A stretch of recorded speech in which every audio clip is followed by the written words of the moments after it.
Okay. Oh, hello, students. Um, I'm here to explain what's happening. You might be noticing some stuff going on behind me. Don't worry, it's history. It's either a picture of Thomas Cole's The Progress of Empire or something like that. It's a picture of Rome falling, or it's video footage of Rome falling. We'll see what I can find. Yeah, it's not a picture of a baby.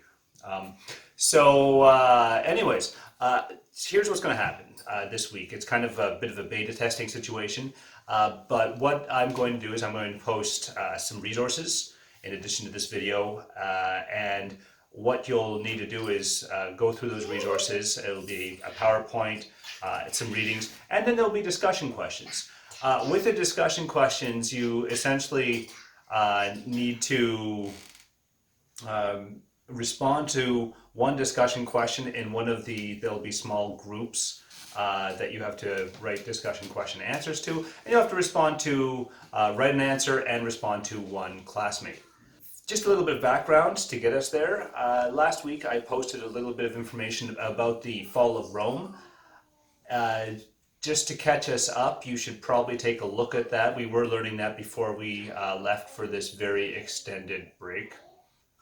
So, just to catch you up, the Roman Empire, prior to its fall, was divided by an emperor named Diocletian. It was divided in insert date here. Should appear. I'm going to do that with editing. Diocletian divided the empire, and he created a system called the Tetrarchy, or rule of four. Essentially, what happened is the empire was under assault as a result of extending borders. This need to fulfill Terminus, the god of the borders, desire for defense in depth. Also, the neuroses that the Romans had and the fear of the fall of Rome that happened in 390 BCE. This pushed the Romans to constantly expand the boundaries. But with that came problems, overextension. In addition, there was a period in the third century called the crisis of the third century, where you had a succession of weak rulers at the center. So with a weak central authority and extended borders, the Roman Empire was at crisis. Diocletian came along and came up with the Tetrarchy, the rule of four. Essentially, he divided the empire in two halves, an eastern and western half. Western half ruled from Rome. The eastern half ruled from Antioch, and later under Constantine the Great, Constantinople, because he names things after himself.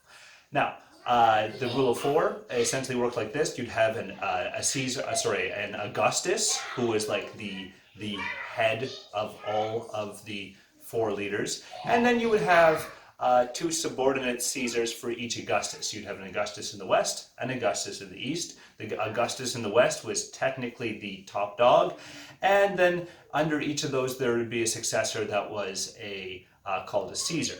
And this was supposed to handle both the conflict that you would have over succession. Many emperors in the past have been raised aloft on the shield of the army, and then a civil war ensued. So this was Diocletian's attempt to deal with that situation.